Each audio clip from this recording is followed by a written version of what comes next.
안녕하세요. 성인간호학 한은경입니다. 여러분 만나뵙게 돼서 반갑습니다. 저희 봉투 모의고사 3회차 풀이하게 될 건데요. 그 전에 앞서서 여러분에게 성인간호학에 대한 오리엔테이션 간략하게 드려볼까 해요.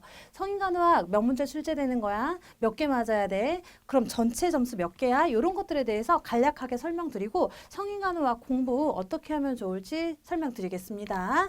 우리 간호사 국가고시는요, 총 3교시로 진행되죠. 1교시, 2교시, 3교시로 진행되고요. 그 1교시에 성인간호학과 모성간호학을 시험 보고 있습니다.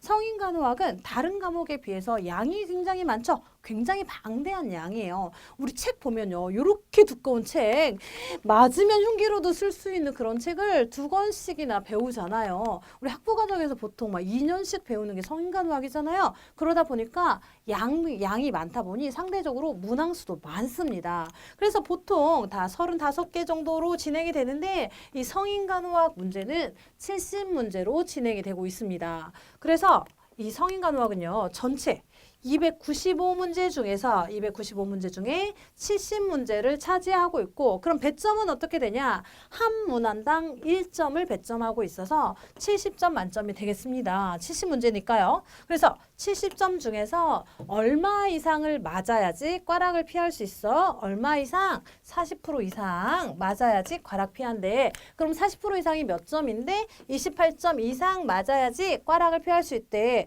그러면 28점 이상만 맞으면 다 합격하는 거야? 아니, 평락이라는 게 있어. 평락이라는 게 뭐야? 전체 평균 점수가 60% 이상 돼야 합격할 수 있어. 예요. 그럼 그 합격할 수 있는 60% 이상의 점수는 몇 점인데? 177점 이상이야. 너가 295문제 중에서 177개 이상은 무조건 맞아야 되고 177개 플러스 각 과목당 꽈락이 없어야 돼. 각 과락당 꽈락은 성인간호학 28개, 모성간호학 14개, 아동간호학 14개, 지역산호 14개, 정신간호 14개, 간호관리학 14개, 기본간호학 12개, 보건의학관계법규 8개. 문항수가 적으면 적을수록 꽈락 점수가 낮아지니까 여기가 상대적으로 좀 어렵게 느낄 수도 있다라고 얘기하더라고요. 그래서 성인간호학은 28개 이상 맞아야 되고요. 우리가 합격에 조금 더 가까워지려면요. 28점보다도 훨씬 더 많이 맞아야지 합격하고 가까워질 수 있다예요. 배점이 많으니까요. 배점이 많으니까 상대적으로 풀 수 있는 문제도 많다라고 생각하시면 되겠습니다. 그러면 최근 몇 년 동안의 합격률을 좀 보자. 56회에서 60회까지 합격률을 보면 56회는 2016년도였어요. 2016년도에는 합격률이 좀 많이 떨어졌죠. 이때 우리 간호사 국가고시가 대폭 개정되면서 뭔가 문제가 좀 까다로워지고 어려웠고 생소한 문제들이 있었다. 그래서 합격률이 조금 떨어지는 해였다라고 얘기하고 그 이후부터는 또 그에 맞게 열심히 우리가 준비한 거예요. 그랬더니 다 96% 이상 합격하고 있다. 96% 이상 합격했으니까 니도 붙고 나도 붙고 옆집 언니도 붙고 뒷집 언니도 다 붙는 게 이 시험 아니야? 라고 얘기하는데요. 앞집 언니 뒷집 언니 너나 나나 다 왜 붙었겠어요? 열심히 했으니까 붙는 거예요. 모든 시험은요. 공부한 만큼 나와요. 근데 우리 시험은 상대평가가 아니야. 기본적으로. 그래서 절대평가이기 때문에 우리가 정해진 기준 안에만 들어오면 합격 줄게, 간호사 면허증 줄게예요. 그래서 또 더군다나 지금 인력난이 조금 복잡하잖아요. 자꾸 이직률도 높아지고 어려운 일 안 하려고 하고 간호사같이 특히나 더 어렵고 힘들고 인격적인 모독이며 막 더러운 것들 감염 질환들 그 모든 걸 다 다룰 수 있는 간호사는 상대적으로 이직률이 높단 말이에요. 그러니까 간호사 국가고시를 더 어렵게 내려고 해도 그럴 필요가 없죠. 인력이 모자라니까. 그래서 어렵게는 안 내지만 그래도 너희가 기본 지식을 함양하고 있어야 돼. 기본 지식을 습득하고 있어야지 간호사의 면허증을 줄게 라는 의미로 이렇게 꽈락과 평락을 정해놓은 거예요. 하지만 우리가 그렇다고 해서 다 떨어지냐? 그렇지도 않아요. 한 4% 정도 떨어지는데 이 4%가 퍼센테이지로 보면 굉장히 작은 퍼센테이지니까 난 괜찮을 것 같은데 이 정도만 해도 될 것 같은데 나 좀 인별도 하고 펫북도 하고 하루에 그러다 보면 인별 펫북만 막 5시간 하고 유튜브 보고 뭐 간호사 국가고시 어떻게 진행되나 유튜브 막 찾아보고 그러다 보면 벌써 5시간, 6시간이 훌쩍 지나간단 말이에요.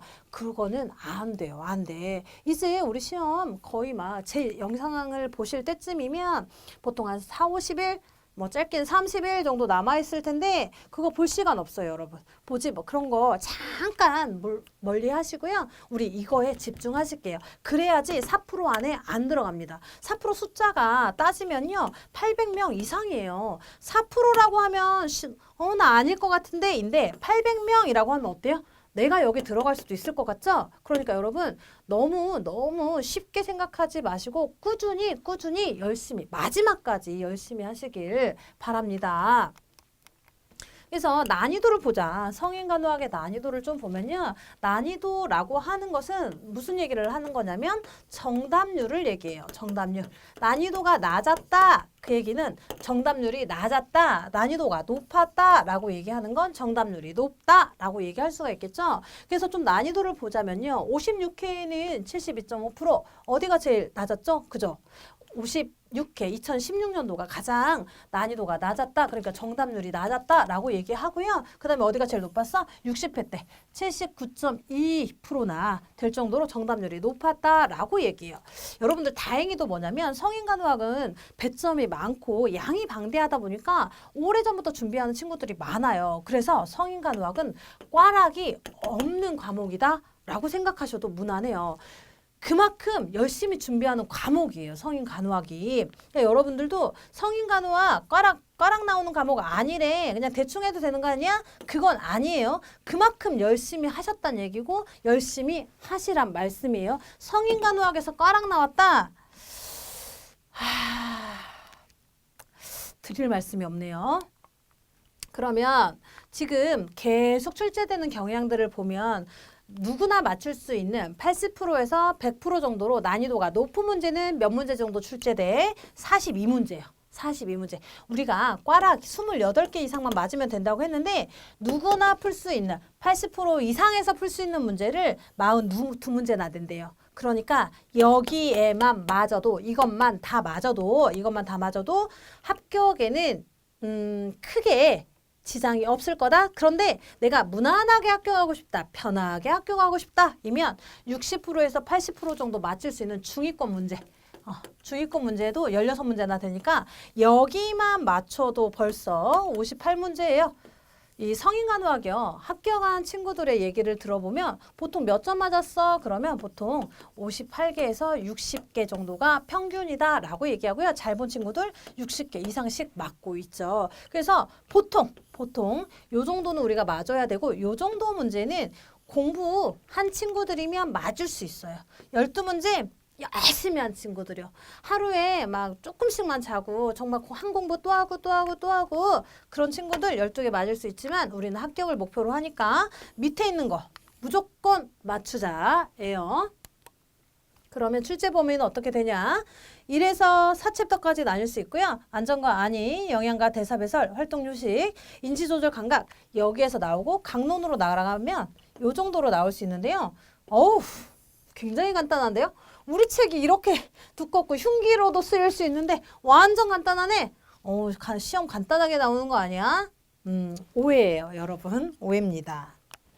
얘네들을 나눠보면 어떻게 나오냐. 우리 안전과 안위간호라고 하는 것은 총론이라고 하죠. 총론을 세분화해 놓으면 한 10개 정도 챕터로 나뉠 수 있는데 거기에서 몇 문제 정도 나온다? 보통 8개에서 9문제 정도 나온다라고 얘기합니다. 우리 총론이라고 하면 뭐가 중요하다라고 했을 때 뭐 이뮤노글로빈, G, 뭐 이런 거요.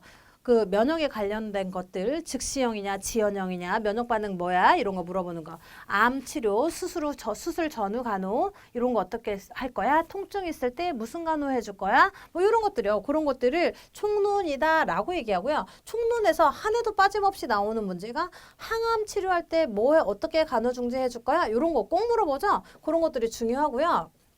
그 다음에 섭취흡수 대사장애 체액불균형이라고 하면 섭취흡수 대사장애니까 먹고 어딘가에서 영양분을 흡수하고 대사해서 필요한 대로 전달해주고 필요 없는 것은 밖으로 빼내줄 거야. 밖으로 빼내주는 게 뭐야? 똥이죠, 똥. 그래서 그런 것들을 뭐라고 한다? 소화기계라고 한다. 먹는 것에부터 나오는 것까지를 소화기계라고 하니까 여기가 소화기계에 포함이 될 거고 체액 불균형이다, 배뇨장애다 라고 얘기하면 체액 불균형이라고 하는 것은 우리 몸은 항상 항상성을 유지하려고 한다. 산염기 균형을 맞추려고 한다. 그런 것들이요. 그래서 여러분들 어려워하는 뭐 흡수산증이네, 대사성 알칼리증이네 이런 것들이 좀 나오고 있고 배뇨장애에서는 배뇨생식기계에 대해서 나오고 있습니다. 그래서 흡수대사에서 몇 문제, 10문제에서 12문제, 체액불균형 배뇨장애에서 8에서 9문제 정도 나와요. 체액불균형이라고 하면 문제를 주어주고 폐하, PaO2, PaCO2, HCO3 문제를 주고 이거 정상이야 아니야? 정상 아니면 뭔데? 대사선 산증이야? 까지 물어볼 수도 있고요. 그보다 더 나갈 수도 있죠. 주어진 문제가 어떤 문제를 가지고 있고 그래서 어떤 간호중재 해주면 되는데 그러니까 표를 보면 아 이거 대사선 산증이구나. 대사선 산증에는 어떤 치료 해줘야 돼? 까지 알아야 되는 게 체액불균형이다 라고 얘기할 수가 있겠습니다. 배뇨장애는 그냥 배뇨생식기계니까 여기에서가 상대적으로 조금 쉬운 문제들이 나올 수가 있겠죠. 활동 자기돌봄 장애, 활동이라고 하는 것은 우리가 활동하려면 뼈도 건강해야 되고 근육도 건강해야 되겠죠. 그럼 근골격계에 대해서 물어보는 게 활동 자기돌봄 장애이다 라고 얘기하고 이 부러졌어? 어떻게 치료할 거야? 도수정복 할 거야? 아니면 외정복수 할 거야? 그럼 견인 어떻게 할 거야? 이런 것들에 대해서 좀 물어볼 거고 견인이나 석고봉대나 이런 거 해놓으면 간호중재 어떻게 해줘야 하지? 어떤 문제 발생했을 때 즉시 해야 할 간호중재는 뭐지? 이런 것들에 대해서 좀 물어볼 거고요. 심혈관 혈액장애 말 그대로 심혈관이니까요. 심장과 혈관과 관련된 거, 혈액에 관련된 질환들 나올 거예요. 혈액에 관련된 질환이다 그러면 백혈병 떠올리셔야 되고요. 심혈관계 질환이다 심근경색 협심증, 협심증의 종류에서 안정형, 불안정형, 이형성 이런 것들에 대해서 쭉쭉쭉 떠올릴 수 있으셔야지 문제 풀 수 있고 거기에서 나타나는 특이 증상 뭐야? 쓸 수 있는 약제 뭐야? 그 약제 쓸 때 뭐 확인해야 돼? 그 약제의 부작용은 뭐야? 요거 통틀어서 알고 계셔야 합니다. 호흡기 기능장애는 말 그대로 우리가 숨쉬고 내쉬고 들이쉬는 거 흡기, 호기, 흡기와 호기와 관련된 문제들 어떨 때 어떤 질환이 호기의 문제를 가지고 있어? 호기의 문제를 가지고 있을 때 간호중재 어떻게 해줘야 돼? 교육 어떻게 해줘야 돼? 병실 어떻게 유지해야 돼? 병실의 온도, 습도 어떻게 유지해야 돼? 환자에게 조금 더 효율적으로 기도 유지를 해주려면 어떤 간호중재 해야 돼? 그런 것들에 대해서 많이 물어보고 있다. 인지신경기능장애 이거는 신경계죠. 신경계에서 뇌신경 나오죠. 뇌신경이 어디가 망가졌을 때 어떤 증상 나타나? 그러면 그때는 간호중재 어떻게 해줄 거야? 치료제 뭐 쓸 수 있어? 이런 것들에 대해서 물어볼 거고 조절기능장애, 조절기능장애라고 하는 것은 우리 몸을 전체적으로 조절하는 건데 뭐가 조절해? 호르몬이 조절하죠. 그래서 호르몬에 관련된 문제들 나올 거예요. 그럼 보시면 지금 호르몬에 관해서는 네 문제에서 5문제 심혈관 혈액장애에서 14문제에서 15문제 와우! 심혈관계 굉장히 중요하구나. 왜? 심장이 우리 몸의 중심이니까요. 심장이 멎으면 우리 살 수 없잖아요. 호흡이 멎으면 살 수 없잖아. 그래서 심장과 호흡 그리고 영양물이 들어와서 우리 몸에 전달을 영양분을 흡수할 수 있어야 되잖아. 그래서 이 3가지가 굉장히 중요하게 여겨지고 있고 거기에서 다빈도로 문제가 출제되고 있다라고 생각하시면 돼요. 그래서 심혈관계 먼저 잡으시고요. 심혈관계 잡고 이 소화기계 잡으시고 그 다음에 호흡기계와 체액 불균형 문제 꼭 확인하셨으면 좋겠고 이 성인간호학 문제 같은 경우에는요. 양이 굉장히 방대하다고 했잖아요. 그리고 공부할 게 너무너무 많아서 어디에서부터 시작해야 할지 막막하기가 짝이 없어요. 성인간호학이 그렇습니다. 그래서 내가 공부하려고 맘 좀 먹었어? 그러면 막 총론부터 파는 친구들 있을 거야. 나는 원래 성격이 처음부터 1번부터 차근차근 해야 돼. 그러다 보면 이 총론하다가 지쳐버려요. 총론에서보다 어디가 문제가 더 나오는데 이 밑에 부분이 훨씬 더 많이 나오는데 지쳐버릴 수가 있어요. 그래서 총론도 좋지만 끝까지 지치지 않을 자신이 있다면 총론부터 쭉 훑는 것도 좋지만요. 지금 시간이 부족하고 나는 합격을 꼭 해야 돼 라고 한다면 주로 많이 출제되고 있는 파트부터 공부하시기를 권합니다. 심장 파트나 섭취 흡수 대사 이런 거부터 좀 쭉쭉 공부를 해나가셨으면 좋겠고요. 어떤 식으로 공부를 했으면 좋겠냐. 주요 질환에 대한 증상 간호중재, 교육 어떻게 할 거야? 요거에 대해서 꼭꼭 공부해 놓으실게요. 일단 주요 질환에서 들면 교육해야 할 것들이 있잖아요. 예를 들면 양성 전립선 비대증으로 수술했어. 퇴원 후 교육 어떻게 할 거야? 청색증으로 입원했어. 간호 어떻게 해줄 거야? 이런 것들. 가장 중요한 간호중재는 뭐야? 호흡곤란 있을 때 너 제일 먼저 해야 할 간호중재 뭐야? 이런 환자의 상태가 요러요러한데 여기에서 너 뭐부터 할 거야? 라는 걸 물어본단 말이에요. 그런데 문제는 뭐냐면 어떤 질환에 대해서 증상을 쭉 나열해줘요. 증상을 쭉 나열해주면 이 증상을 읽고 이 질환을 읽어야 돼. 그리고 이 질환에 맞는 간호중재를 찾아야 되는데 요거가 연결되지 않으면 문제 풀기가 어려워져요. 그리고 여기서 뭐 물어보고 싶냐면 간호중재뿐만 아니라 그럼 여기서 쓸 수 있는 약제는 뭔데? 라고도 물어본단 말이에요. 그래서 전체 하나의 질환을 공부할 때 역류성 식도염에 대해서 공부할 거다라고 하면 역류성 식도염의 원인은 뭐야? 여기서 나타나는 주요 증상은 뭐지? 그럼 중요하게 쓸 수 있는 꼭 쓸 수 있는 약제 뭐야? 간호, 중재 뭐 해주면 좋겠어? 교육. 어떻게 했으면 좋겠어? 교육은 결국 간호 중재 안으로 들어가긴 하는 건데요. 이거에 대해서 쭉쭉쭉 알아야 된다는 얘기예요. 그래서 주로 나오는 질환들이요. 이를테면 소화기 개선, 소화성 궤양에서 12지장 궤양이냐, 유궤양이냐, 역류성 식도염이냐, 담낭염이냐, 췌장염이냐, 만성 염증성 장질환일 때 크론이냐, 괴사성 대장염이냐, 요런 거에 대해서 비교해서 문제들을 내니까요. 그런 거 조금 어렵지만 해두면 좋은 그런 것들을 공부하시면 좋겠고요. 사례형 문제 해결 금방 말한 거예요. 증상을 주고 그거에 대한 진단명 알아내고 그거에 대해서 간호중재 어떻게 할 거야? 라고 물어보니까 실제적으로는 1번만 잘 해놓으면 나머지는 괜찮아요. 1번을 정리하시면 주요 질환에 대한 증상, 원인 뭐야, 증상 뭐야, 특이 증상. 그중에서도 특이 증상. 여기에서만 나타나는 특이 증상 있을 거 아니에요? 그 특이 증상 뭐야? 이를테면 역류성 식도염의 특이 증상은 뭐예요? 가스말이잖아요. 가스말이. 그리고 그러면 치료적 중재 어떻게 할 거야? 간호중재 교육 어떻게 할 거야? 약물 뭐 쓸 거야? 라고 물어보니까 이것만 정리하시면 2, 3, 4에 대한 건 따라갈 수 있다 인데요. 4번은 살짝 다를 수 있지. 4번은 부정맥에 대한 문제가 주로 나와요. 부정맥의 문제가 꼭 한 해에 한두 문제 정도 나오는데 한 해는 EKG 파형을 쭉 줘요. EKG 파형을 주고 여기 이 파형을 읽어내라 라는 거예요. 그러면 이 파형을 읽어내려면 우리 기본 파형에 대해서 공부해야 돼요. 기본 파형만 알고 심박수 읽어내는 거.